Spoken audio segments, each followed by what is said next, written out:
Princess Bedtime Stories.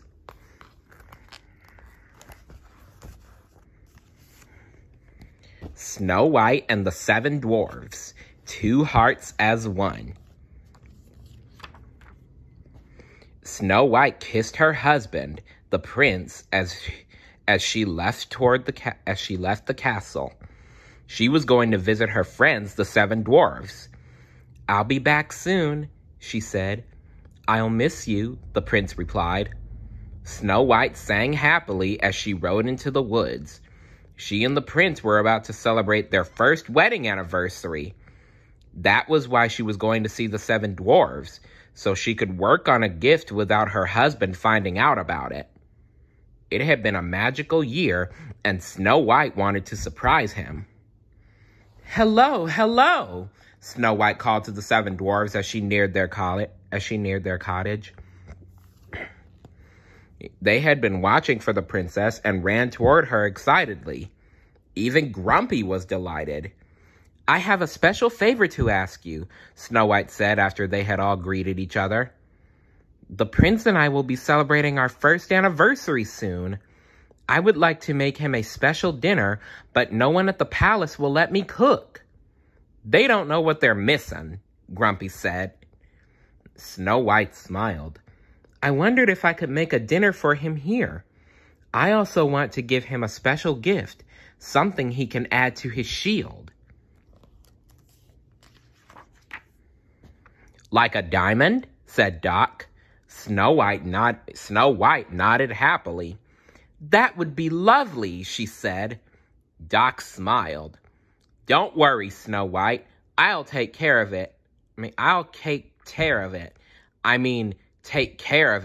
myself." Grumpy frowned and glared at Doc. Snow White didn't notice, though. "Oh, thank you," she said. "Now how about some gooseberry pie? I baked it this morning before the cook woke up." Snow White took a pie out of the basket she had brought with her and served it to the dwarves. This is delicious," Happy exclaimed. After a nice visit, Snow White left. "I'll see you tomorrow," she said. Then she waved to her friends and left for the castle. Grumpy turned to Doc. "So, you don't think the rest of us can find a diamond for Snow White? You didn't even offer to let us help." "We'll see about that." He stomped off.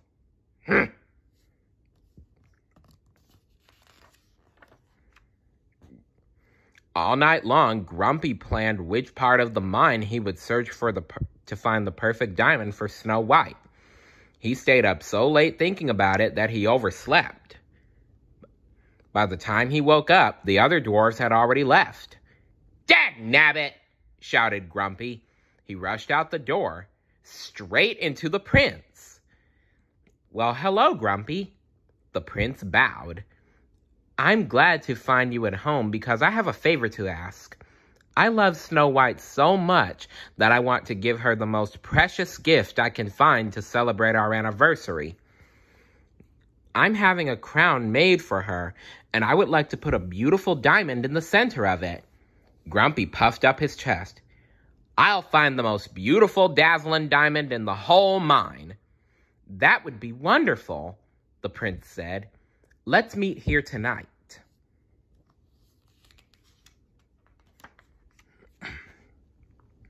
Over at the mine, Doc had already found the perfect diamond. Even though the mine was dark, the jewel sparkled brightly. Doc hurried off to find the other dwarves and a pickaxe so he could dig out the precious gem. Just then, Grumpy rushed into the deepest part of the mine from a different direction. He turned a corner and saw the back part of the same diamond that Doc had found. Grumpy didn't want to smudge the diamond, so he hurried off to find a soft rag. But Grumpy and Doc weren't the only ones looking for a diamond for Snow White. Dopey wanted to see what he could find, too. He smiled as he walked along one of the mine paths. Then he saw it, a large, beautiful diamond. It was the same one Doc and Grumpy had found, but Dopey didn't know that. He used his pickaxe to remove the precious stone and then he began to chisel away at it. He wanted to make it perfect for Snow White. In the meantime, Doc and Grumpy had both found the other dwarves and told them about the diamond. As they got closer, they saw Dopey. "Hey, what's he doing with my diamond?" Grumpy said angrily. "Your diamond?" Doc said. "Why, that's the diamond I found for Snow White." They looked at each other.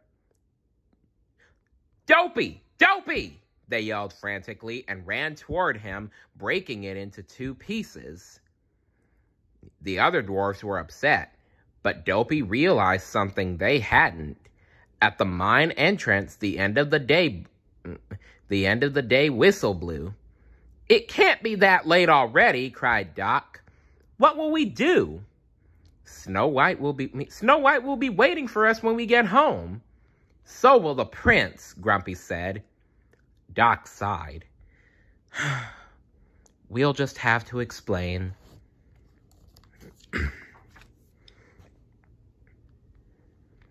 At the dwarf's cottage, Snow White had been busy cooking all day. She had just set the table when the prince arrived. Hello, Snow White said with a smile. "My gift should be here soon. Then we'll eat dinner." "That sounds wonderful, darling," the prince exclaimed. Just then, the dwarves arrived. Dot carefully set the bag that held his diamond in front of Snow White, while Grumpy gave his to the prince. Snow White and the prince looked at each other in surprise. The prince picked his bag. "We must think alike," he said.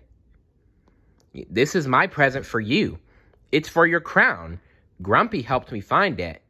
Grumpy crumpled his cap and looked down at his shoes. He wished that he'd found a better gift for the princess. "Oh, darling," Snow White said to the prince as she held up the broken diamond. "How unusual." "Yes," said the prince, disappointed. "Unusual." "And I have something for you." Snow White beamed as she handed the prince her bag. The prince opened the bag and pulled out the other part of the diamond. "Oh my!" Snow White said in surprise. The prince squeezed Snow White's hand. "It's beautiful, my dear, because it is from you," he said. Dopey came over to the table and pointed to Snow White's diamond and to the prince's diamond. "Yes, they are beautiful, Dopey," said Snow White. She patted his arm. Dopey shook his head and pointed to each of the pieces again. "I'm sorry," the prince said to Dopey. "I don't understand." As the prince and Snow White watched, Dopey joined the 2 separate pieces together. "Oh, look!" Snow White exclaimed. "It's a heart. The diamonds are just like us, 2 halves that are perfect together." "You're right," the prince exclaimed. The next night at the anniversary ball, Snow White and the prince danced happily while the diamond hearts sparkled nearby. It would always remind the prince and princess of their wonderful first anniversary. What do you think is a perfect pair? Let me know in the comments below. See you later. Bye.